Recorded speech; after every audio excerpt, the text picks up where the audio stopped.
Okay, good evening, everyone. Welcome to another one of our webinar presentations, this time Mastering Self-Managed Super. We're here tonight. Welcome to those who are joining us online. If you haven't been to one of these presentations before, it's where we sort of come together to have a bit of a chat about a topic that's really interesting to a lot of people, that's interesting to people who are interested in gold and silver, it's interesting to people interested in their super. But we have a great panel here this evening to be able to talk about self-managed super very specifically. So we've got Troy from BlueChip SMSF Services. He's the founder and CEO. Good evening, Troy. Welcome. Thanks, Chris. Thanks for having me. Thank you for coming along. I know we're going to have a lot of questions about some of the very specific things that you talk about. So it's great to have you here to be able to dig into that tonight. We've got Katrina as well from our Brisbane office. She's stayed back tonight to be able to talk to us about all things gold and silver. Everything's been happening at the moment. Katrina, how are you going? Good, thanks, Chris. It's been absolutely crazy busy in the office, so I'm definitely excited to sit down and have a chat with you guys about all things super and especially bullion. So very excited. Well, and there has been so much going on. When you think about the pricing, all-time highs, we've had a bit of a dip back. We've had lines out the door. Katrina, you were talking to me before about just how busy, like people see it on the news. They don't. We've been living it in real life, haven't we? Yeah, it's been absolutely crazy. I mean, we open at 9 each morning here in Brisbane, and I know Melbourne and Gold Coast have been just as busy. And we've had people out the door that have been waiting since 7. And the line goes all the way out to the corridor in the morning. So it's been absolutely crazy, and I have spoken to numerous people on the phones trying to get through to us. So we are trying our very, very best, and we are getting back to each and everyone on the phones, but it's just an extra wait time during this busy period. So we really appreciate everyone that's taking that into consideration too. So I think we just start off with our usual disclaimer. Everything we say here is not financial advice. It's sort of our opinions on things, but we're happy to take any questions and certainly answer them as best we can. I'm following along. I know there's a few people who've already said hello and looking forward to this in the chat. So if you're on YouTube watching this, ask your questions in the chat because I'll weave them into the presentation. I might pause the presentation a couple of spots to answer those questions. We really want to provide the most value we possibly can to you this evening, particularly while we've got BlueChip here with us to be able to dig into some of the self-managed super stuff. But let's sort of start there with you, Troy. I know you've probably got a similar disclaimer that you want to mention, but you bring a whole lot of value to people who are looking to maybe take their investments in a different direction. Do you want to just give a brief introduction to yourself, and then I've got a slide here. We can talk a little bit about who is BlueChip as well. Yeah, so BlueChip SMSF Services, we're firstly disclaimer this is factual information only. It's not considered personal advice. So as Chris mentioned, it's just it's factual information only. So, but essentially, BlueChip SMSF Services is a self-managed super fund service that based here in Brisbane that we specialise in establishing self-managed super funds and also in the ongoing administration of the fund as well. So tax return, independent audit, and just making sure the funds remain compliant. So that's our area of expertise, or that's our core business, if you like. And you've had a lot of experience in this space. Obviously, a lot of people who will be watching this tonight will probably be looking specifically at things like gold and silver in their super, and we'll definitely dig into that. Yeah. Is this an area that, I know there are a lot of options out there. We can dig in, we can go into whatever people want to talk about really when it comes to self-managed super, because there's so much to cover. But a lot of people find that if they try to do it themselves, it's complicated, particularly when you're trying to do these, I'll put in quotes, alternative assets of things like gold and silver or crypto, which we could talk about a little bit as well. Yeah. What's your experience with bringing people on board that need that little bit of extra hands-on assistance? How do you do it that's a little bit different to sort of just signing up on an online site and trying to do it yourself? Yeah, so we have a full, we've got a pretty big team. We're very client-centric, so definitely of the opinion that when setting up an SMSF, there's normally a lot of hand-holding required, and I feel like the online services don't really, they're not really covering off on those that have a lot of questions. There's not a lot of assistance that you can actually get with a lot of these online providers, and hence it was one of the reasons we established BlueChip SMSF services, so we could actually do some hand-holding and answer questions and actually talk to a real person. So all of our clients, when they're coming on board, they have a dedicated customer service representative that sort of holds their hand through the process and answers any questions they may have, and it's a really high touch service and almost the opposite of what you see with the online providers. And we've got some wonderful questions coming through already. Keep those questions coming through. I will absolutely answer all of those. We'll just follow a little bit more in this presentation, and then I want to dig into these because there's some excellent questions coming through that people have for you, Troy. I'll jump over to you, Katrina. Do you want to just give a little bit of an overview for people who might be new to this channel from the Ainslie perspective, who we are, just a quick overview for them?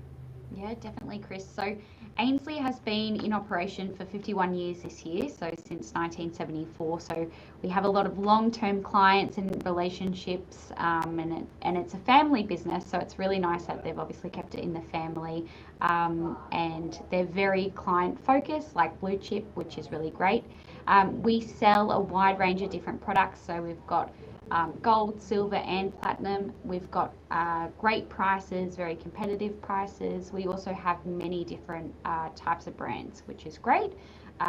We buy back everything. So this is actually really important at this time. We've had obviously an influx of people coming in that want to sell, and sometimes people are bringing in different products, or they've moved and they're coming into our stores and they want to sell different brands. We will definitely buy back everything given it tests pure, so that's a really positive thing for us. And we are the primary distributor for Perth Mint. So we stock most of their products, and we have a wide range of their products from gold, silver and platinum.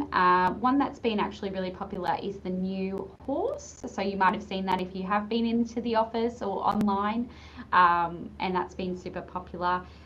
Also to mention, we also have an umbrella of different businesses at Ainslie. So obviously we've got the bullion side, we've got Ainslie Crypto, Ainslie Wealth, which is our new wealth side of the business, the gold and silver standard tokens, and obviously the vaults in Melbourne and the reserve vault here in Brisbane. So it's really great to be a part of the team, and it's definitely a growing business. So yeah. And we'll talk a little bit more about some of the reasons why it's been so busy and why it's growing shortly. But the theme for tonight is self-managed super funds. Now, this is a bit of a passion of mine, because my personal journey with this is I was avoiding it for a long time because it all sounded too complicated. Then I started a self-managed super fund. I probably didn't do it the right way. I used one of those online services initially, and it should have been speaking to Troy and his team, but it was all a bit complicated. It was all a bit messy. I regretted it. I regretted having a self-managed super fund. I went, why am I doing this? You've got to do this stuff every year. It's complicated. And then the penny sort of dropped for me, where I went, hang on, this is allowing me to buy the assets that I want to buy, and I can have control of them in a way that I couldn't control my super before. So there was a big change that happened for me. Now I go, the standard thing I say is, if I were to find 20 random people on the street, I think if I had a conversation with 20 people, I'd get at least one of them and convinced that they need to have a self-managed super fund, and they need to put precious metals in particular in that self-managed super fund because of the ability to physically hold your super.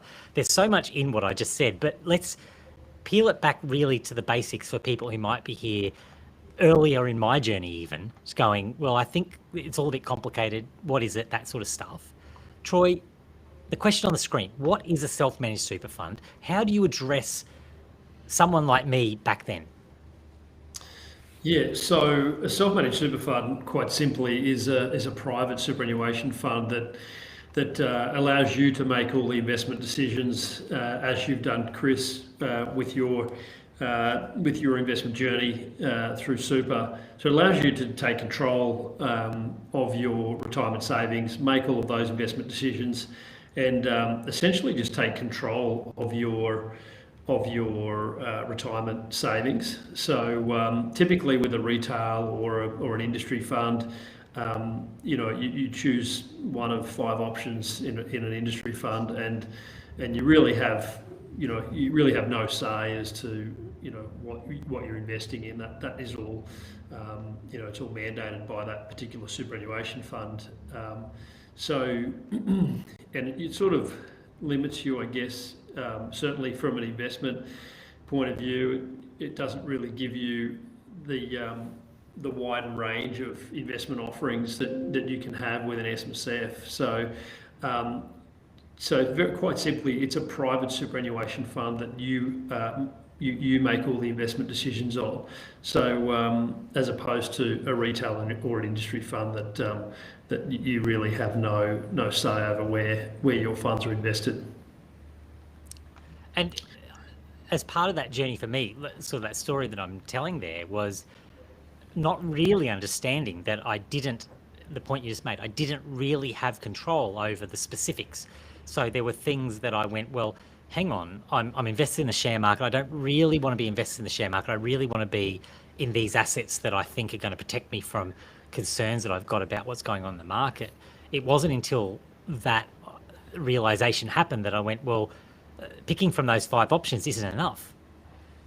Yeah, exactly. So we've got lots of clients. I mean, most clients that establish a self-managed super fund are typically of the same mindset, where they do want more control, they do want more say over their investment choices, whether it be mainstream Australian shares, or whether it be alternatives in crypto or bullion, physical bullion.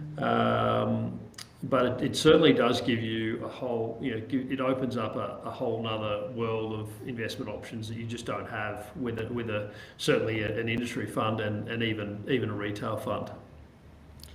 I'm loving these questions, and I'm absolutely sure you will answer, or we'll get through an answer. I'll ask these questions and we'll get them all answered, is what I'm trying to say. So keep those coming. I just want to move a little bit further through here to double down almost on my little story there of why I believe it's so important, and to get my guests' opinion on some of this stuff. Because really, this slide, what's the problem? Why do we need to have more control over it? I've got something that I'm very passionate about. My role, I'm chief economist and strategist here at the Ainslie Group, and I look at this stuff all day, every day, and I'm really very concerned about some things that are going on when you look at the global economic environment, when you look at the geopolitical uncertainty that's happening. You've got the US just with huge amounts of debt, right? Like when you look at the situation that the US in particular finds itself in, the debt is so large that really nothing can keep up with, like your assets can't keep up with the rate of growth that the debt's happening. So they're debasing currency. And what I think we've seen recently, and Katrina, I'll get your perspective on this, but what I think we've seen recently with gold and silver really breaking out is a lot of people coming to the same realization.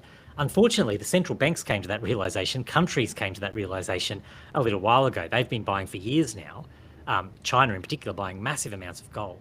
And now it feels like retail is starting to jump on board. I'll get your perspective in just a second. I just wanted to bring up this chart to sort of highlight something particularly about gold and crypto. And when we talk crypto here, we're talking about Bitcoin, but really this is a chart I bring up in lots of these presentations. The orange line there is gold and crypto. The black line behind it is global liquidity, which you can think of as how much money there is in the world sloshing around out there. We see the amount of money keep going up. And gold and crypto have, relatively speaking, kept up with that printing of money. So it's not that the value of your gold has gone up, it's just that the value of your dollars has gone down. But the line that concerns me most on this chart is that dotted line at the bottom, which is consumer price inflation.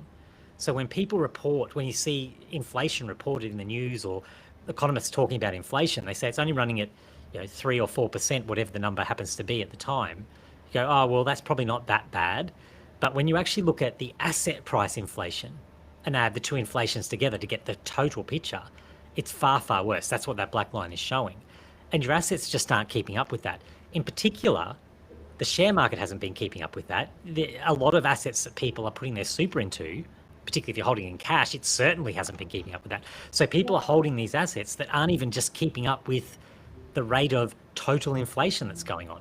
Katrina, what are the sorts of conversations you're having with customers around, I know I covered a lot there, but around some of those issues? Yeah, we're having very interesting conversations at the moment. I mean, we're always discussing obviously metals, but superannuation. I think a lot of people just want to make their money work for them, and they want to be able to preserve what they have and for it to grow in value in the future. And I think a lot of people have lost confidence and faith in normal industry funds. They've lost confidence in different banking sectors and things like that. So the general consensus in the office with clients coming in is that they want to put their money somewhere that's real, tangible, and they want to be able to see that it's preserving their wealth and growing. And I feel like obviously we've seen that with metals. But I think a really great point to touch on, Chris, is what you said before about the debasement of currency. We are having these conversations every day with clients coming in, and I mean, I've been having it with just friends and family in general, that the gold price is not necessarily going up. You just need more fiat currency to purchase an ounce of gold. And it's crazy to think about. I mean, we're talking nearly 6.5 for an ounce of gold. We could be looking at 6.8 by the end of the year. So it is quite crazy times. But I mean, we are seeing a lot of clients come in the doors and they're just wanting to put their money somewhere that's going to be stable and secure. And metals is going to be that for a lot of people. And it's interesting, this concept of stability, when you say about debasement of currency, because stable doesn't mean it's staying the same. You could keep it in dollars and it would stay the same on paper, but it's not staying the same at all. That's the whole point you're making, isn't it? Yeah, that's exactly right. And we know that because obviously it's so crazy to think about what $10 could purchase you like what you could buy with 10 years ago. I mean, you can't even buy anything with $10 now, let alone $100,000. So it's one of those things that we see. You need a lot more fiat currency to buy a lot more, goods and services, whereas that's where people are sort of looking at, I'm going to put it into metal, it's going to stay there, but it's going to preserve my actual real money that I have. Yeah, it's a very interesting way to look at it. Troy, you would have conversations from a different angle because you'll be speaking to lots of clients and people generally who are worried about the future and how they're going to protect themselves. What are some of the conversations you're having at the moment around gold and silver specifically? Like, do you get a lot of people asking you about that? Because you're sitting outside. I mean, obviously in our bubble, we're talking about it every day, but how is it impacting you and your clients? Yeah, it's definitely becoming more and more of a talking point, or more of an interested. People are becoming more interested in physical gold and silver, more so now than I've noticed in probably the last 20 years of service in the industry. But yeah, certainly of excuse me. Certainly, there are a lot more inquiries around and a lot more interest in precious metals, specifically gold and silver, more so than I've sort of noticed in the past. I was just saying to Katrina earlier, I just had a client call this afternoon, a ultra high net worth client that talking about 5% allocation to gold. In the before the end of the year, sort of, which those sort of phone calls are do make you wonder. I think people are losing faith in the fiat currency, and obviously there's not a lot backing the fiat currency anymore. So and just keep kicking the can down the road with the US dollar and the amount of the debt that's just as you touched on before. It's just crazy, the amount of debt. It can never be paid back.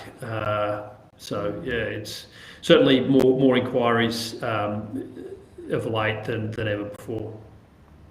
And that's such a good point that you're making around it not being able to be paid back. I make this point quite a lot, that we've passed that threshold. We've passed the point of no return. There is no way that debt is getting paid back. The only way it's being managed is by devaluing that debt, which is done through inflation. And that's why this chart is so important.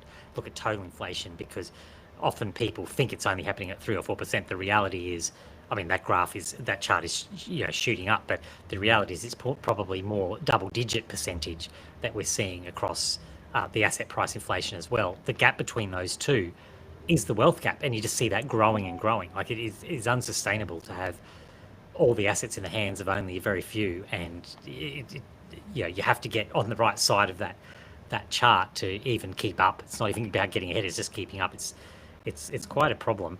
I mean, we label this "What's the solution?" and I'm going to get to a whole heap of these questions in a second, because I just want to sort of get to this part and then dig more into the self-managed super aspect of this. But obviously, we're going to talk about bullion being part of the solution. With the other thing that we think is part of the solution is crypto. That's something that we do as well. Katrina, I'll just get you to just very quickly tell people why bullion is important. It's not just gold and silver. It's not your jewelry. It's something quite specific, and it's very specific and relevant when we're talking about super.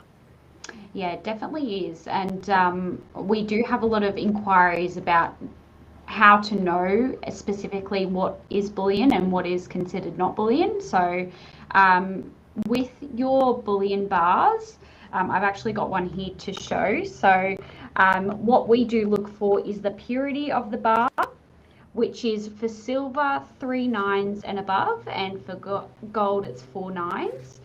The weight of the bar, which is listed usually in the same section as the purity, and the recognized mark and the imprintation. So those characteristics are super important. Without those characteristics, they are actually not considered bullion. So that's just one thing to note, and particularly with your SMSF, you want to be looking at bullion bars, maybe not other things. So, and just to be crystal clear on that, when it is bullion, it is treated differently from a tax perspective as well, isn't it? Yes. Well, from my understanding, yes. There's probably more for Troy to answer, but no, well, that was a leading question, but really what I was getting at is that the GST doesn't apply for pure That's bullion. right. So it is important because it's not considered, like, bullion is considered to be GST exempt when it is bullion, so pure gold and silver. If you're getting impure gold and silver, whether it's coins that or bars that are not those 4 nines for gold or 3 nines for silver, GST applies to them, and that obviously makes a big impact when you're looking at it as an investment. You're not looking at it as necessarily being pretty. But having said that about it being pretty, there's different types. You can still have pretty coins versus pretty plain bars. So this is just a round. This is our Ainslie Beyond the Reset round. This is SMSF compliant. On the back, instead of having the sovereign, it'll have our Ainslie logo there. So this is quite popular in your SMSF too. We see many clients purchasing those. Obviously the bars as well, but the rounds as well are super, super popular. And Troy, I don't know how familiar you are with this, probably quite familiar because you're probably dealing with it all the time, but there can be issues with coins if they are considered collectible. So a lot of times people will like to buy a fancy coin that might have a premium that's sitting above the spot price, like considerably above the spot price, and they might want to put that in their super. We generally tell people to avoid that if they can, just get as pure, like the plain bullion you can, don't really go for the collectible angle. Is that your take on that as well? Yeah, exactly right. So bullion is just it's easier with the Superannuation Act there's a difference between collectibles and plain bullion, and they are treated differently.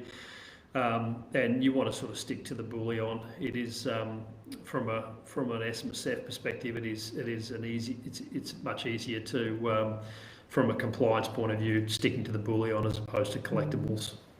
For sure. And yeah, I think unless you can do it, and I believe you probably would say the same thing there, Troy. Like, you can have the collectibles in there. You're just adding a whole lot of pain for yourself unnecessarily if you're looking at it purely as an investment.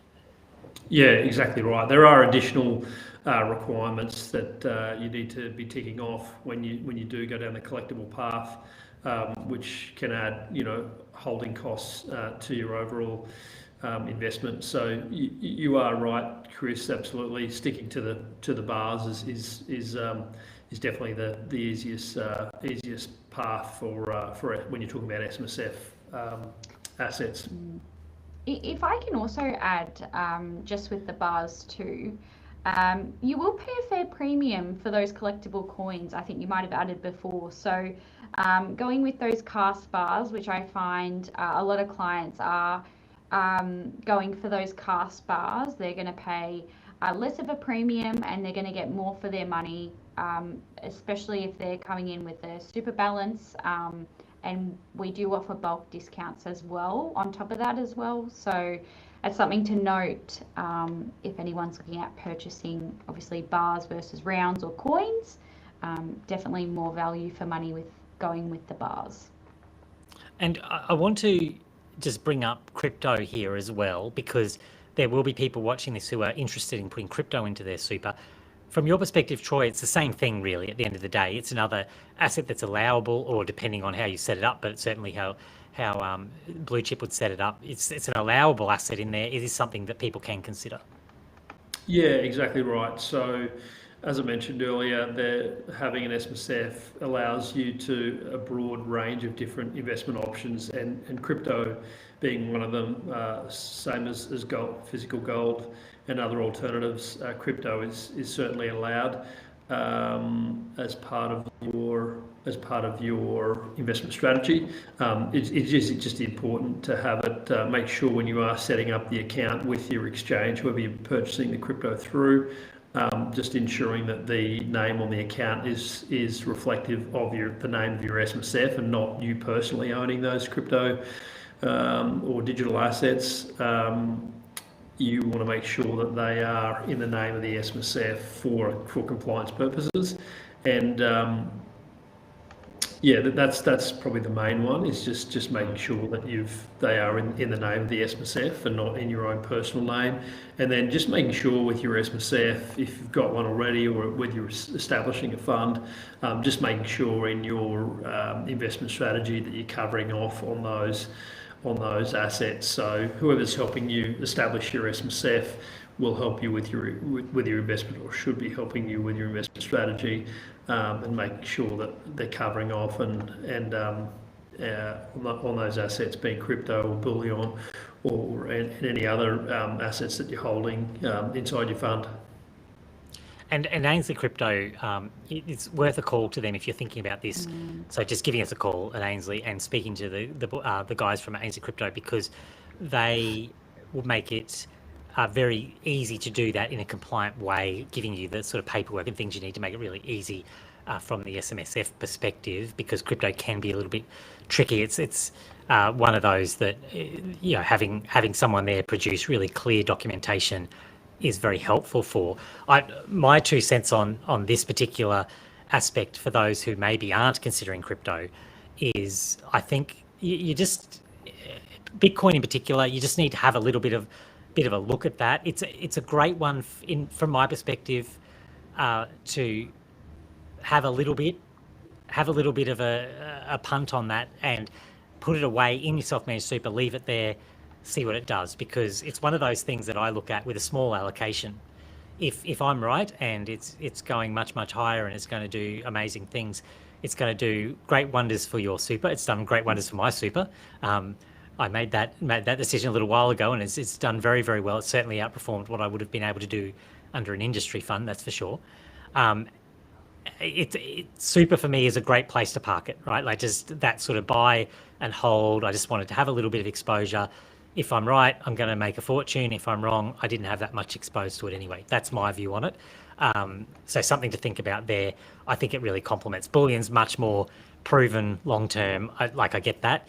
For most people, they'll be going, well, for my super, I want it to be stable, something that's been around for 5,000 years. I get that argument, but just my 2 cents on it is it's a great place to park a little bit of Bitcoin and leave there and see how it goes, because you might come back and thank me later to say, well, yeah, you know, like I wasn't really that interested, I wasn't that into it, but I just put some in there, and lo and behold, it's now the biggest holding of my super fund. So that's my little my little rant out of the way. But I'm a bit of a maxi in this stuff. So look, I'm going to pause here on this particular slide just to answer some of these questions, because we've got great questions and comments here.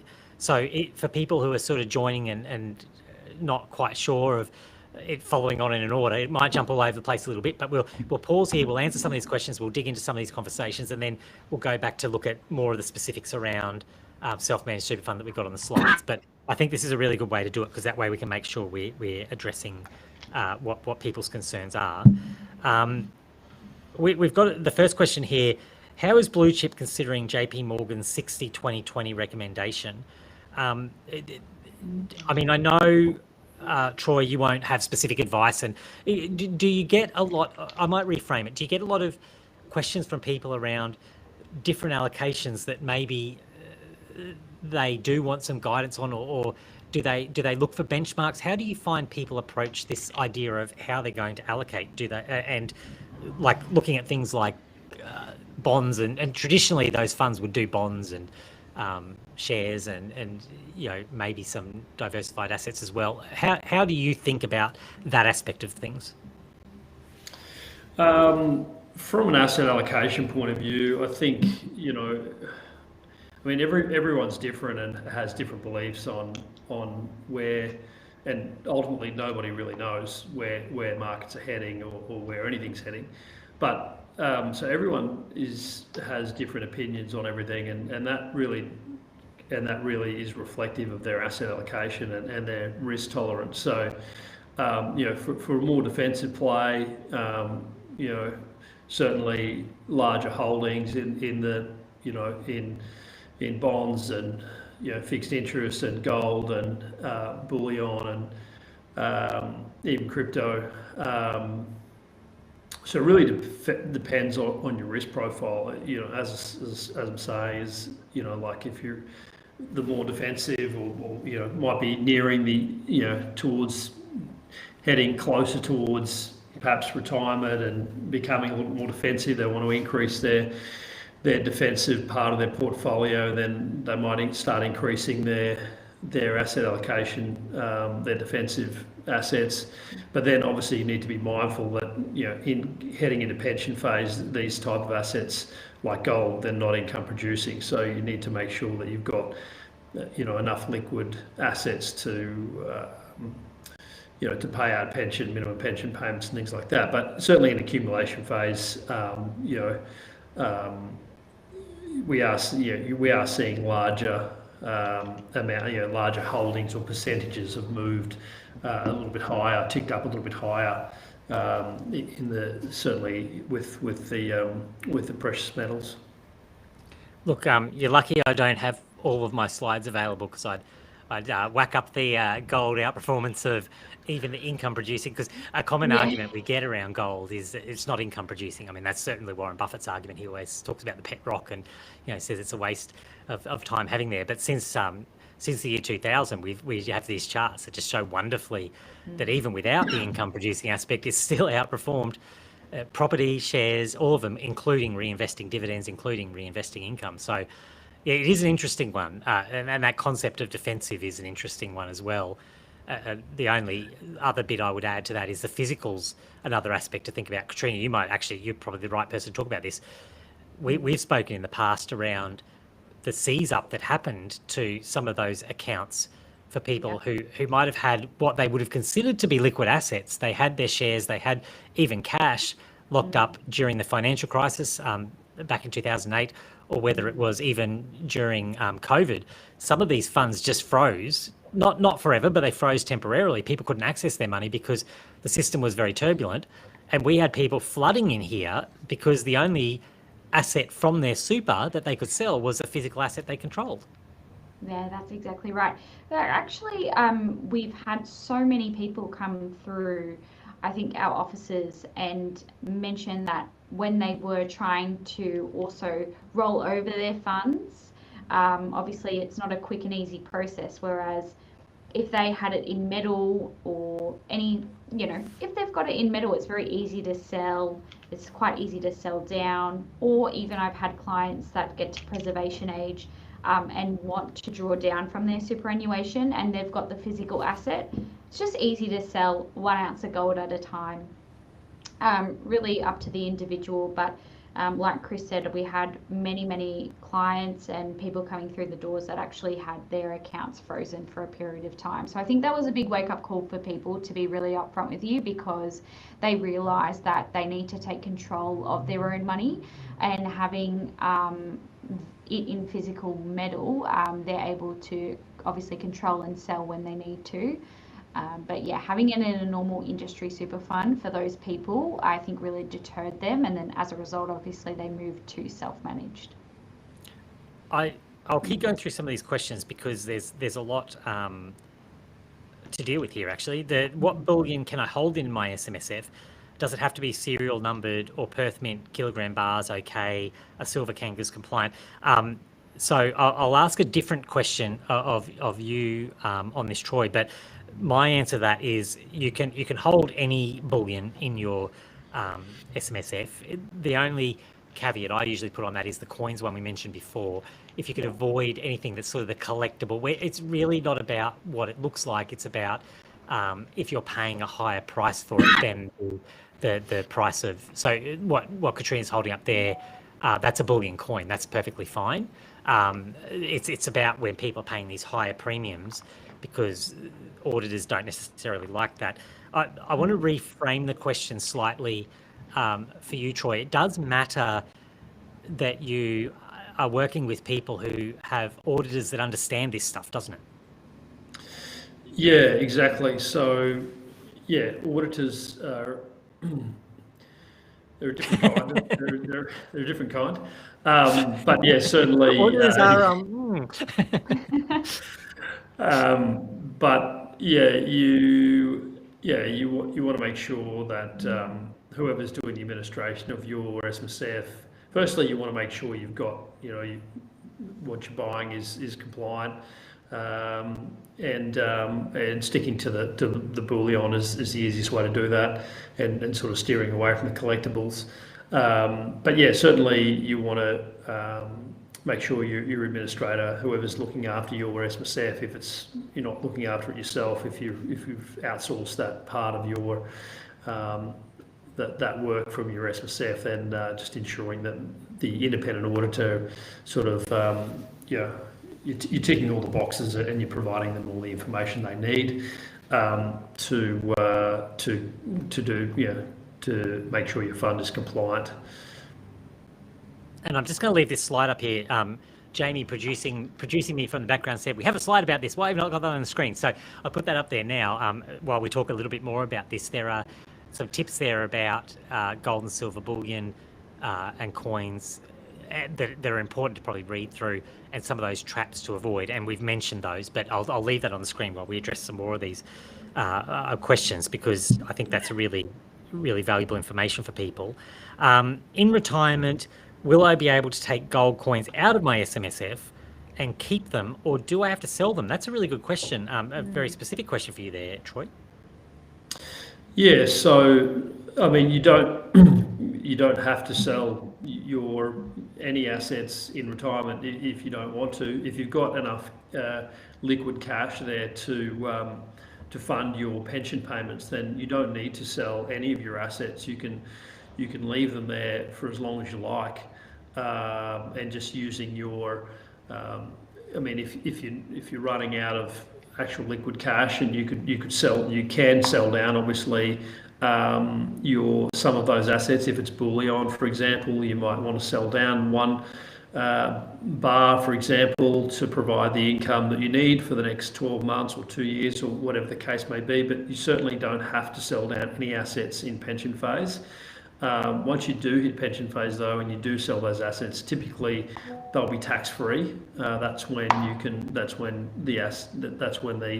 the tax free part of having an SMSF will make sense. So selling assets in pension phase, no capital gains tax on those assets sold, but certainly you don't need to sell those assets. You can still your SMSF can still hold them. There's no requirement for you to sell down those assets in pension phase.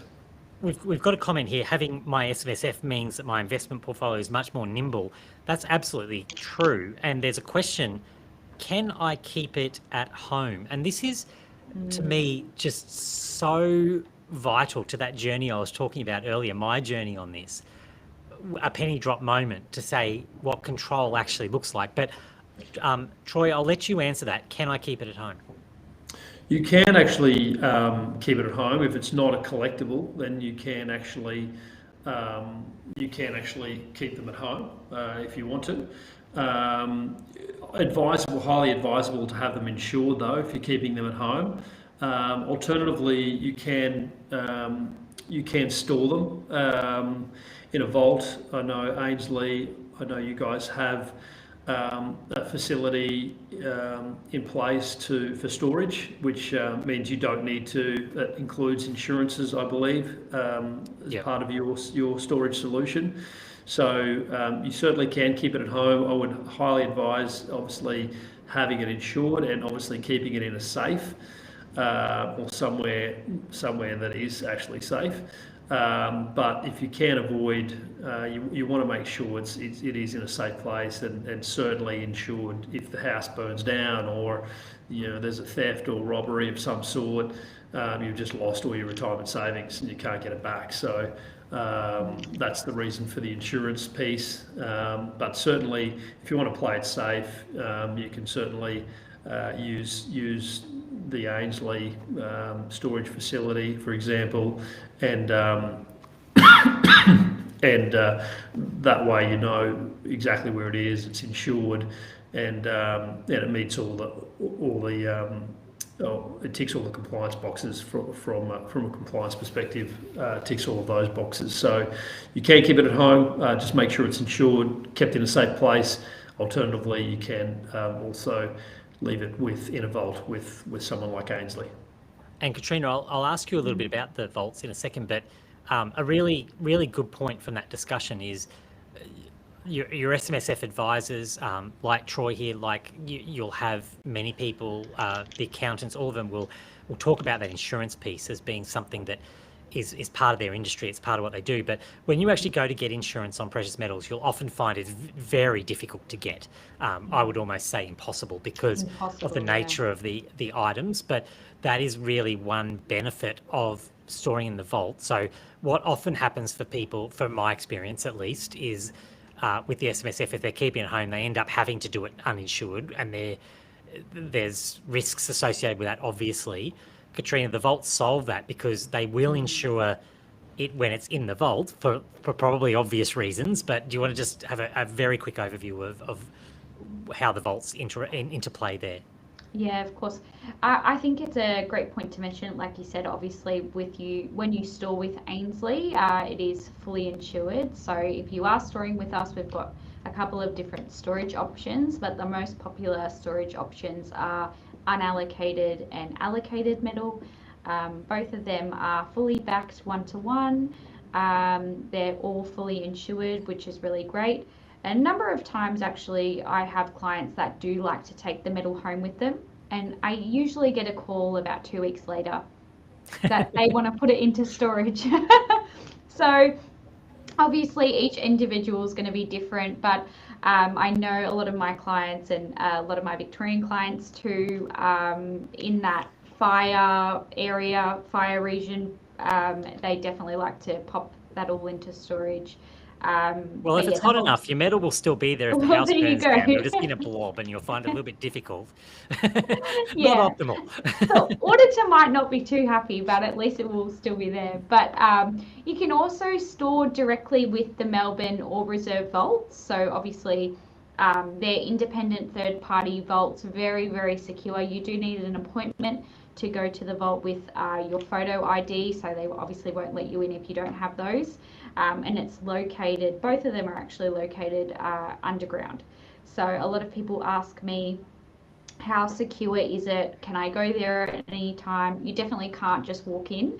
It's definitely not that service. You need a specified appointment time, and you do need ID, and it's very safe and secure.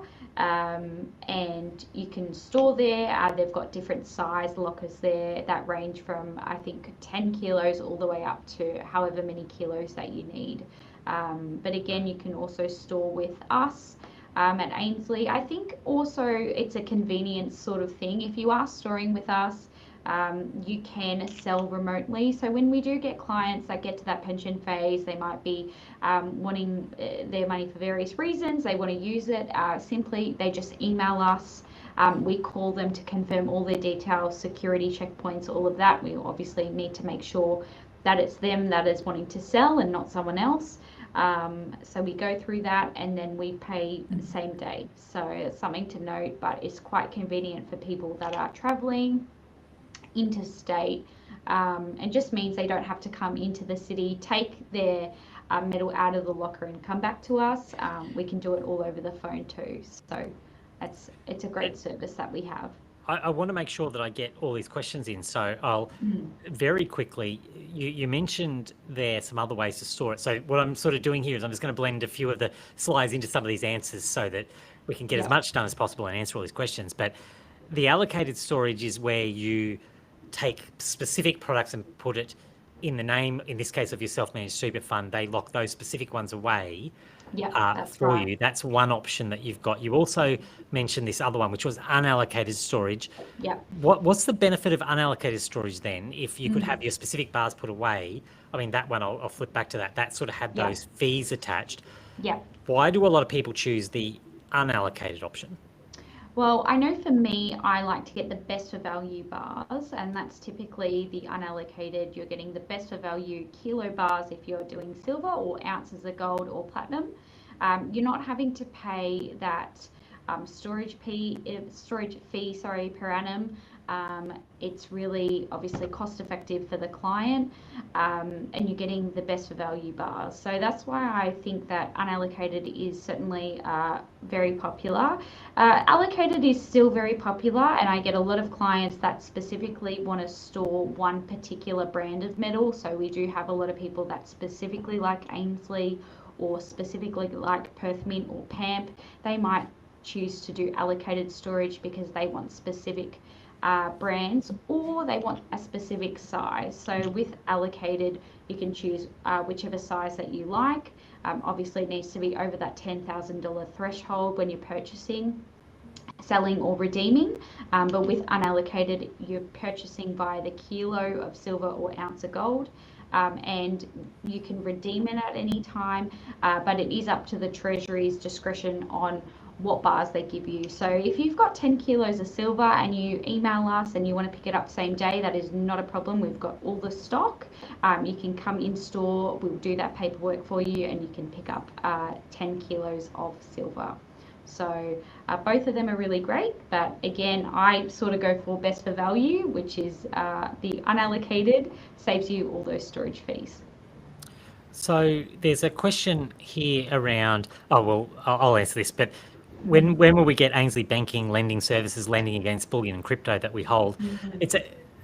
The answer is we're always looking for innovation and working on this. It's a very complicated space, but my personal opinion on this is that is going to be the future, and this is something that I think a lot of people don't necessarily understand as another benefit of having bullion and crypto in your portfolio, whether that's in your super or not, is that down the track there can be benefits if you can borrow against it, if you can use it in other ways that don't necessarily involve selling it. So, your brain can start to go down paths to look at some of the tax benefits of that, where you're not selling the asset, you're just using it as collateral to borrow against it. There's all sorts of benefits coming, but it's a valid point of, it'd be great if we could do all that today. I can assure you it's not a straightforward process of getting that up and running, but something we're always working on. A question from Jim: can I put collectible coins such as high-grade sovereigns in my SMSF and in retirement take them out and keep or pass them on to my kids? I think you answered that bit before, Troy, this idea that really you can put those things in there for sure, and it's up to you what you sort of do later down the track when you're pulling them out. Yeah, I mean, you buying it off yourself though, like if you currently own them in your own name and then you're purchasing off yourself, you'd probably have to. I'm not sure whether that's what you're talking about, or whether you actually. I think it was more the other way. If I have, I think it was more. I mean, it might have been that, but I was thinking more if they were buying those high grade coins in their super and then wanting to pass them on down the track. Yep. I mean, it would be like passing on any other super, really, wouldn't it? Yeah, exactly right. So it'd be like passing on any other asset, whether it be, cash or any other part, any other assets as part of your super, as long as it's covered off in your binding death nomination, which is part of your super. And when you're setting up your fund, you should have a death benefit or binding death nomination. I know we do, and then you just cover that off in that part of your deed, and then you can divide that amongst the percentages amongst the beneficiaries. Then most certainly. And the other side of that, which you were sort of alluding to at the start, I think it's an important point to make. Buying it off yourself would be one of those, you're adding a lot of complications. So if you already have those coins, you would probably be better off almost selling them back and then buying them again in the name of the super fund or something. You'd really need to be arm's length with all that stuff, don't you? Yeah, exactly. You couldn't buy it off yourself. You'd have to sell it back to Ainslie and then buy it in the name of the super fund through. Correct, something like that. So there are ways around that, but you generally you can't be doing it buying off yourself. A comment should be 60-40 portfolio, 60% gold, 40% silver. Well, a lot of people will agree with you on that. Big super funds are often slow to react and find it difficult to sell and buy large numbers of shares, have liquidity challenges, and that's something that Katrina, we talk about all the time. It's a benefit of really the bullion that there is no liquidity issue there. Ultimately, right. These are markets that you'll always be able to buy and sell in. Some other comments, but one here may be off topic, but how do you see the forecast for the bond market? Do you see that profiting by bond funds in the bond market becoming more challenging? This is something I'm very passionate about watching at the moment. I think the bond market, which for those who don't really understand all of that as a concept, the bond market is really the debt we were talking about before, being issued by governments and people buying up that debt because they want to get that little percentage interest yield. It's been a staple of self-managed super funds for a very long time, but the party ends at some point when this debt just becomes so large and no one wants that anymore. It doesn't matter if they're offering 5% return when other assets are performing much better. It certainly doesn't matter if the value of the currency is going down by more than that, which is what we've seen happening. It is going to become a mess. I personally do not see that as a safety trade. That's my view. Others might have a different view on that, but I don't see that as a safety trade at all. It might have been in the past, but going forward, I think the bonds are not where I would be looking personally. Question for you here, Troy. With a self-managed super fund in retirement phase, is it acceptable for the drawdown of funds to be a reduction in the bullion that is held, or does that drawdown have to be in the sale of the bullion into fiat currency? That's an excellent, very specific question. Yeah, so just so I understand what the question is she talking about selling down the bullion to can I take, so I think it would be the equivalent of saying, do I have to sell it and take the cash, or can I quite literally take the bullion out? That's a very good question. So you'll need to take. So there are minimums, obviously, with when you are in pension phase. My understanding is you will need to. I suppose you could pull it out, and I have to actually come back to you on that and check that out. I'm not actually And sure just for whether you will. context, the follow-up was I was thinking about bartering situations. So being able to have, okay, well, in a situation where they want some of that bullion out to be able to barter with or whatever, just taking it in bullion. Oh, okay, yeah. Well, yeah, I'm assuming you probably could. I'd need to double check that, but do you what's your take on that, Chris? We actually haven't had a client that's done that, to be honest. So it is a very good I'm not question. exactly sure in the super, but I do know from our fund. So we have the Ainslie Bullion and Bitcoin fund, and we are able to, in that fund, redeem in specie. So that Yeah. means that we can actually give people their allocation at the time in the metals and Yeah. a crypto that they hold. So my guess would be, yeah, Yeah, it would make sense that you could in specie out and into your own personal name as in exchange as your pension payment. I would think that would be fine. But yeah, certainly I'd be double checking that one before any full sort of recommendations on that one. and another reason why you need experts like yourself to be able to have their team behind them as well to actually dig into this stuff, because it does Yeah. get tricky. Yeah, we do have a technical team. We do have a technical team which we'd sort of be bouncing that one off. Yeah, certainly not something we've had. We haven't had any clients having done that. Normally, everyone is sort of selling down into cash before and taking cash as opposed to withdrawing physical assets. And there is a question here. I'm just conscious of time, so I want to do the questions and try and cover some other things as well at the same time. But the question around the tax implications when you sell, and I mean, this is I'm going to pull up, even though this isn't exactly the same thing, but the contribution limits. The tax is a really important part of this. Do you want to maybe address that specific question around the implications when you sell? And I know that depends on when you're doing it in your super, but also the other side of that, the contribution limits of how people can actually contribute to this.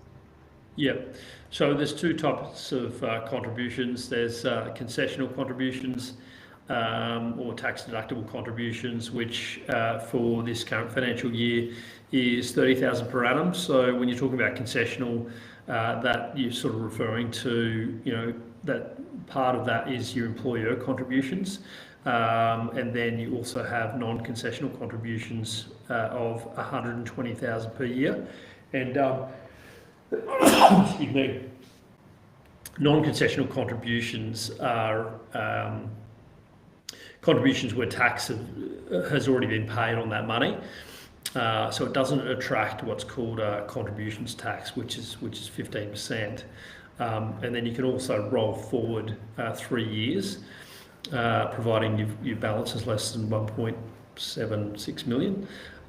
So meaning you can put in up to 360k in 1 year of non-concessional contributions. And then when you're talking about taxation or tax on assets within your fund, if you've held the assets for longer than 12 months, it's 10% CGT. Less than 12 months is 15%, and if you hold it all the way through to pension phase, then there's no CGT at all. So that's where the magic sort of really happens, is in pension phase. That's cool. And that is a really important point for people to understand. In the long-term nature, it's sort of what I was getting at before with the Bitcoin example too. Like if you want some of these things that you are prepared to hold for the long term and they make the great gains, if you're holding it right through until that pension phase, you capture all that gain. You don't have to be trading this stuff. You just have to buy some, put it away, and let it do its job. Yeah. Yeah. Like it's very powerful, the impact of that. Yeah. Yeah, it is.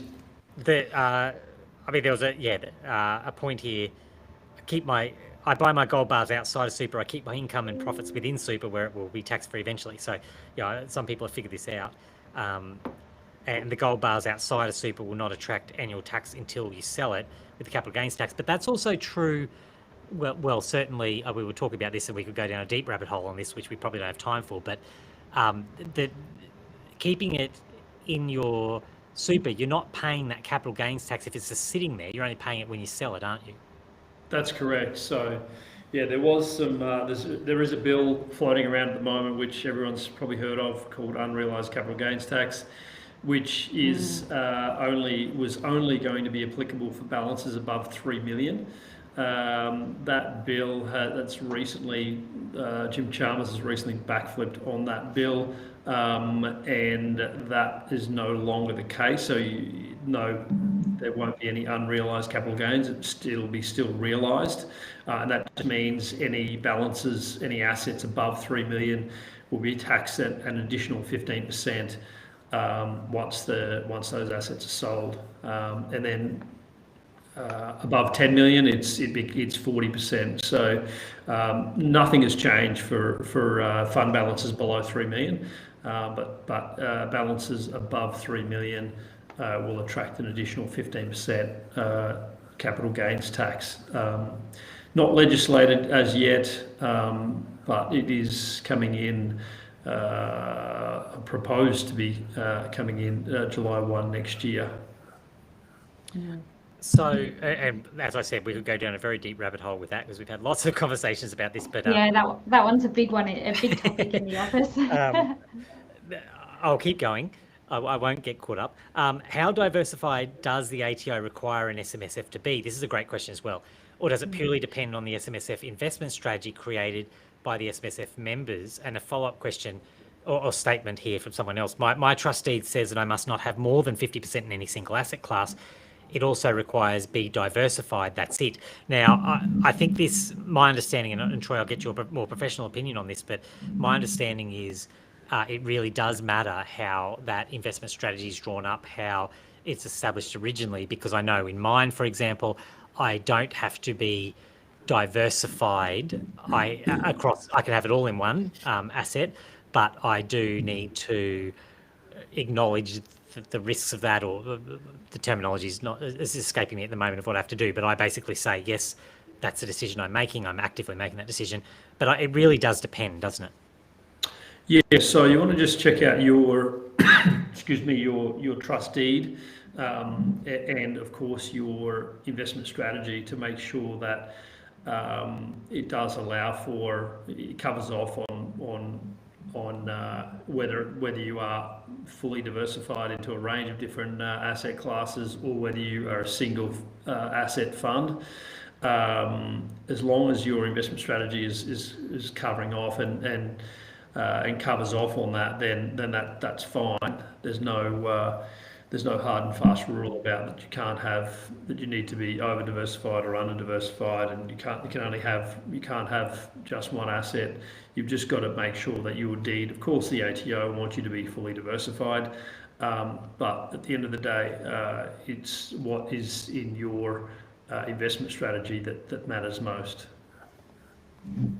Another question here, while we're talking tax, if I sell bullion within the SMSF before pension mode, do I have to pay tax?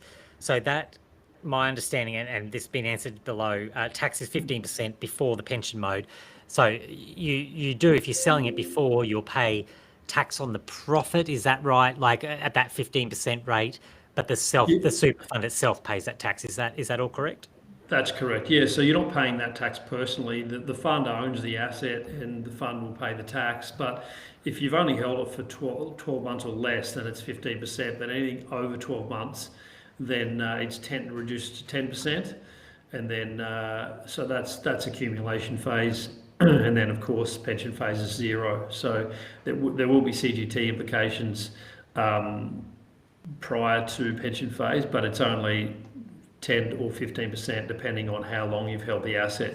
certainly a lot less than any other entity that you could find to invest in, whether it be your personal name or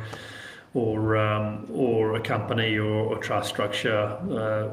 SMSF or super fund is by far the most tax-friendly environment. There's a question here. How about platinum? I like platinum too. I believe there's a shortage. We've talked about that a lot. Katrina, you and I talk about that. Platinum, absolutely, there is a shortage. There's lots of issues. We only really get it from South Africa and I think Russia, and there's supply issues and there's power issues. There's all sorts of issues with platinum. Platinum's a great story. No problem whatsoever. It's the same. So everything we've said about gold and silver applies to platinum there. That's your understanding as well, Katrina? Yes, yeah, and we definitely love chatting about platinum in the office. Definitely one to watch. So, yes. So I'll use our tax-free threshold after we retire completely to mitigate the capital gains tax on selling gold. That's a good point. There's a question here. What happens to unallocated or allocated gold if Ainslie goes into receivership?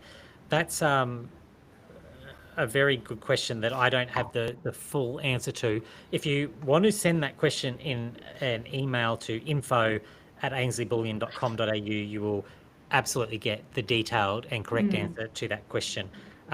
Just with that one too, Chris, a lot of people, I've had many phone calls recently asking us if our products are backed one-to-one. Yes. Our products are all backed one-to-one. So just so everyone knows, we audit every day. We don't go home until it balances fully. So it is all backed one-to-one. And I have clients that might put it into storage and then come and pick up the metal. They let us know the same day. Obviously, we ask for a day's notice because it's at the vault, so it's a separate building to us. But just so you know, when you're purchasing allocated, you've got that specific ownership of the bars, and obviously with unallocated, you're owning the weight of the product. So, Well, and as someone who has been out the back lugging this stuff recently, and I do not like doing physical labour, but that's how busy it's been. Even I've had to be out there lugging this stuff around. I can assure you it's all there because it's very heavy and it involves a lot of people to make all of this work. But if you want very specific answers on that, we have all of that. I just don't have it on me to be able to answer that question immediately here. We'll get to some more of this here. If you have any more questions, and Jamie's just put that in the chat as well, that info address. If you have any more questions, keep adding them to the chat. We'll come back to them. We'll probably wrap up in the next 10 to 15, but I just wanted to go back to the slides here, really just to give you an opportunity, Troy, to talk to people about the process of setting this up. Now, why I want to come back to this is because if people are like I was back in that earlier part of the process, it is a bit tricky, right? Like I know us that are, when we work in this space, we go, oh, this is all, it's not that hard. You just do this, you just do that. But when you're coming to it new, it is a bit tricky, and there are lots of rules, and it's a bit intimidating because the first thing you find when you speak to anyone or look it up online is make sure you follow the rules or you get yourself in a lot of trouble. So can you just talk to us through that? Why should people come to you in that instance to get some assistance with this process? Because we also have a question here about fees and things. We can talk about that shortly, but I think that's the next slide. But just why, first of all? Yeah, so it just allows you to have someone to hold your hand through that process, and certainly it's most clients will have lots of questions and be very uncertain about establishing an SMSF because it is a big decision. So having someone that can hold your hand through that process is normally pretty important. I found that anyone that's sort of tried to do it themselves or using these online providers where there is no real customer support find it, typically they come back to a provider like us to help them, finish off the process. So just to have someone hold your hand through that process, really answer any questions that you have, and you've got a real person to talk to, as opposed to a bot that you've got to email online. So just someone that can hold your hand through that process is probably the biggest benefit. And obviously we're highly client-centric, so we pride ourselves in our customer service and getting back to clients within a short amount of time. And so yeah, I guess someone to hold your hand through that process.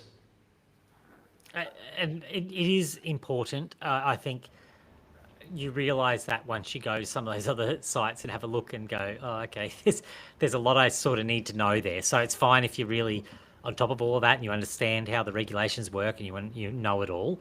That's fine. But for the rest of us, it really does help to have a trusted third party there who specialises in this, because that's the key. It's not free, but I would also argue it's not that expensive, and it comes out of your super itself. So a lot of this, I know in discussions we've had in the past, has come down to for a lot of people it's what level of super they have available that makes it probably worthwhile to consider a self-managed super fund. But I mean, you can have that argument, but then I've had other examples that I'll bring up here, that young guys who are in the 18 to 25 age bracket who have set up a self-managed super fund and outperformed anything they could possibly have done because they picked the right assets. It's been absolutely worth the fees. So it's horses for courses, I suppose. But how do you address the fee aspect of this? Yeah, I mean, firstly, it's not an out-of-pocket expense. It is paid for by the super fund once the funds have rolled over. So we cover we essentially carry the risk. We set the whole fund up for you. Everything's done, and then you pay your fund pays the fee at the very end. So we carry the cost and the risk through the whole process right to the very end. And certainly from a I guess performance point of view, you're right. We are seeing a lot more younger sort of clients that are establishing SMSFs because they are becoming a little bit more savvy and involved with their super and what more control. They're investing in crypto or precious metals, and certainly those fees can be gained back pretty quickly with how quickly some of these asset prices move. But also, I think you sort of pay for what you get as well. You can certainly get it cheaper online, but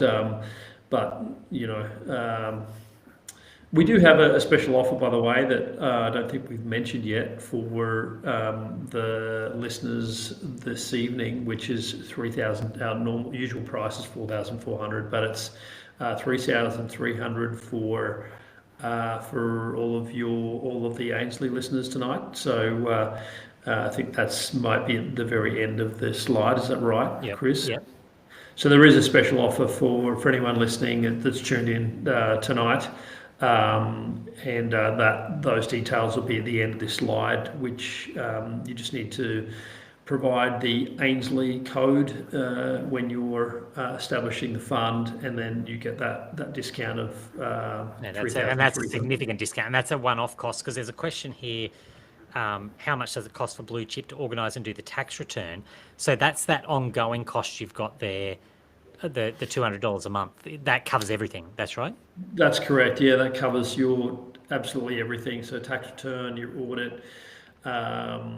So that's our fee. That covers both independent audit and your tax return, financials, lodged on your behalf, everything. So they're our two costs. The establishment obviously is one-off, and then the ongoing cost of $199 inclusive of GST. I will come back to the last of those questions. So if you've got any last questions, put them in there. But before I get there, it's quite clear why you might want BlueChip involved in this to sort of hold your hand and help you through this process, which can be a bit difficult. Katrina, just quickly, why would people want to come to Ainslie? Why are they not? Why once they come in, will they not want to buy anywhere else? Talk us through that. I think we've got a great set of sales consultants here that are really dedicated. So a lot of us have been through the process. We are speaking with clients day in and day out about obviously superannuation and obviously precious metals and crypto. So we do have a really dedicated team here that will really personalize the touch of what you want to go for, whether it's allocated, unallocated, gold, silver or platinum. Another thing that we do in-store consultations. So I do speak to a lot of people over the phone, but it is really great to come in store. You can have a look at the product, see the process, and sometimes it just helps with peace of mind at the end of the day, knowing that we are in store as well. We do also try and simplify everything and make it an easy process for clients, whether that's buying, selling, bullion or crypto. So we try and make it as easy and as simple as possible for everyone. And something also to note, we do precious metals swaps, and it's been incredibly popular, particularly at the moment. We do swaps between crypto and bullion to crypto, and obviously bullion to bullion as well.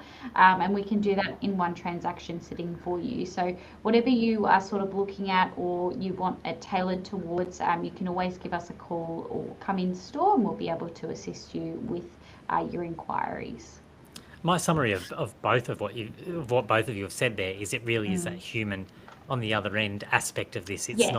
It's not a call center. It's people there who can help you, real people who can sit there with you, talk you through it. Like that process is quite important. I put some sort of contact details up there, and you mentioned that code. It's up there as well for that discounted fee for people who contact and mention Ainslie. I want to just address some more of these questions before we wrap up tonight. When was the last serious precious metals theft in Australia? Well, I don't know that, but I do know that I did have 6 of the donut round things from across the road at the 7-Eleven, and one of them went missing, and I think it was marketing that stole one of them. So I don't know if that's a precious metals theft, but that happened today. So I'll put that out there. I can't answer your question about precious metals theft, sorry. But there was definitely a donut ball theft in this office earlier today, but we'll leave it at that. Is SMSF easily transferred to BlueChip for compliance purposes? That's a good question. If people have their SMSF already established somewhere else, can they switch it over to you relatively easily? They can do. Yeah, they most certainly can. You'll just need to jump on. There is a bit of a process. You can reach out to the team. Just shoot us an email, info@bcsmsf.com.au, and one of the team member will get in touch with you. We've got a full step-by-step process on how to transfer your fund across to us if you're not happy with your current provider or just need some assistance. So you can certainly just shoot us an email, and the team will get in touch with you on how to go about doing that. If we already hold gold and silver, can we move it into an SMSF once we set it up? The same question with crypto. We sort of touched on this before. It's not a straightforward process. Katrina, I know, and I'll put you on the spot a little bit here. It's worth contacting us about the selling it back, because there is a situation where you could sort of effectively sell it back to Ainslie and then buy it back in the other name. I don't want to commit anyone to anything, but often there can be a bit of a discounted process around that. There's still fees involved, but depending on what it is, and if you're an existing customer versus a new, there's things like that. It's worth having a conversation. Is that the right answer? I would say always send us an email or give us a call or come in store. I know each and every person has a different situation, and they're aiming for a different outcome. So it's always best to give us a call and chat to us about what your intended outcome is. And if it's something that we can assist you with, we definitely will. And we'll go through that process with you. But it's definitely best to give us a call or send us an email.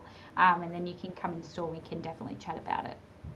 It appears my problem is actually broader than I realised, because we've got another member of the chat who also has their donuts disappear every day. So I just saw that. this might actually, there might actually be an epidemic of this going on at the moment. But anyway, we won't dwell. Do clients sell and buy through BlueChip platform? Now, that's a really important question. Really, it's got nothing to do, like you buy and sell. You can do that directly through Ainslie. It's really just the accounting of that through your self-managed super fund. That's the correct interpretation of that, Troy? Like it's not a platform as such. It's just providing and that's an area where Ainslie's really useful, because you've got the invoices, you've got the paperwork to sort of hand over to your team. Yeah, so you do your buying and selling through Ainslie, and we can communicate with Ainslie on your behalf to obtain all of the documentation for your end of year, for the independent audit and the tax return. So certainly the buying and selling will be done through Ainslie, and then if you like, we can speak with Ainslie on your behalf with some written consent and get all that documentation for you. A statement here, put some XRP in your SMSF. We did an XRP webinar recently, and there's certainly a lot of community who would agree with you. How about share buys and sells? Exactly the same process there, really. It's not the SMSF itself, as long as the share trading account is in the name of the SMSF, it's the same process. Molly, for that question, for that statement, it's all about Ainslie Bullion, metal that you want to switch. It really is worth that. Send an email is probably the best way, and just suggest that you're wanting to switch your personal into self-managed super. Is there anything you can do to assist me with that? I think that's the best way, because everyone's situation is a bit different. So definitely send us an email, and we can definitely help you out. Absolutely. Look, and those details are there. You can see on the screen the Ainslie. The info@ainslie.com.au email address if you want to send through any of those questions or comments that you've got, or you can always call us. But emails are a great way to do it, particularly if you've got a little bit of a more complicated one. I know the temptation is always you want to get on the phone and speak to someone, but honestly, the email often makes that easier, because then we can make sure the right person is getting that and can really direct it, particularly if it is a little bit more complicated. Jamie has put that promo code there, event, just reminding people to use that if you are purchasing, because there is a little bit of a discount if you are purchasing from Ainslie Bullion or Ainslie Crypto and you use that code. So make sure you take advantage of that. We already mentioned that other one, the Ainslie code, for if you're doing that through BlueChip. Look, I think I've got one more question here, which I think we'll wrap up on, because it's actually a really important one, just generally about the market. Are bullion levels getting low? Should we be stampeding to Ainslie before it runs out? Good question. Well, people have been stampeding. I don't think you understand how much I don't like doing manual labour, if I have not made that abundantly clear, almost as much as I don't like having my donuts stolen. But it has been very busy. Katrina, is it we're low on some lines, aren't we? It's actually been really crazy in the office. We're really fortunate, so we do have a lot of stock. So I do get this question every day. I think I've spoken to about 25 people today that ask me the same question. If I come in, do you have this? Yes, we most likely have it. If it's on the website, then you're able to purchase it. Just keep in mind, if it's got a little asterisk and that red exclamation mark, it's just on the way. It's in transit to us. So we don't sell you anything that we don't already own. So we own all the product, and we have it here ready to sell. If you are purchasing and you do see a couple of delayed deliveries, just know that it's on the way from Perth Mint or our refiners. And we're quite fortunate to obviously stock a lot of stock and a lot of variety. But I've had a lot of people and just on the phone to me saying that they can't get any stock elsewhere. So a lot of first-time clients as well. So we do have plenty of stock as well. And just for context around that, it is extraordinarily busy here, but you've got to think down the line. these refiners are running 24/7 heavy production lines. They're just not used to producing this quantity all the time. So it's on its way. It takes time, particularly when you think about the work involved in some of those beautiful coins. They're very small. That small amount, it's got to go through this whole process. They're individually checked. All this stuff that goes on, it's not quick. So we probably have to give them a little bit more slack than we do. And I do have a lot of clients at the moment that are purchasing the new 2026 range from Perth Mint. So the design's beautiful. It's been very, very popular already. But those sorts of things, they're in transit from Perth Mint. So when we get them, absolutely, we make it a priority to pack all your parcels and get it out to you as quickly as we can. And we've got a lot of extra staff on at the moment doing exactly that, staying back very late every day. Yeah, it's all happening. Look, we're going to wrap it up there. I just want to sort of give you both a final thought, if you have a final thought that you sort of want to leave people with, and just thank you both for your time and expertise tonight. I know our audience has really enjoyed this. So we'll start off with you, Katrina. I'll give Troy the final word, but any final thoughts you want to leave people with about self-managed super, about gold and silver? What's your final message? Yeah, I think a lot of clients or just people coming in for the first time think it's a little bit too late. And I always say to people, in my experience, it's never too late. It's always best to start, and it's just that little bit, whether you're doing it obviously weekly or super funds, you're getting in touch with someone like Troy to start that process. It's definitely not too late, and we can assist you with any inquiries you have along the way. Troy, over to you. Yeah, just if there is some listeners out there that have been thinking about an SMSF or purchasing bullion for some time, certainly, there's no time like the present. I think the sooner you get started, the better. Don't procrastinate. You've got your team of experts here that can hold your hand through the process. Utilize us as much as you like. Don't sit on the fence and procrastinate and wish you had done it. In 12 months' time, jump on the phone, shoot us an email, and get started as soon as you can. I love that. And my 2 cents on that would be, these are not necessarily the fastest processes in the world either. So, setting it up today, even if you're not using it for a little while yet, is probably a worthwhile experience. Look, thank you everyone for joining us this evening. Really appreciate your engagement, and those questions have just been wonderful. Thank you for the comments. If you have any further questions, email us. Is the best way to get really specific answers on those. Thank you, Troy. Really appreciate your work. Thank you, Katrina. Really love everything you do here. Thank you both for your time and effort tonight. No worries. Thanks for having us. Thank you everyone for watching. We'll chat again soon. We'll see you at the next webinar.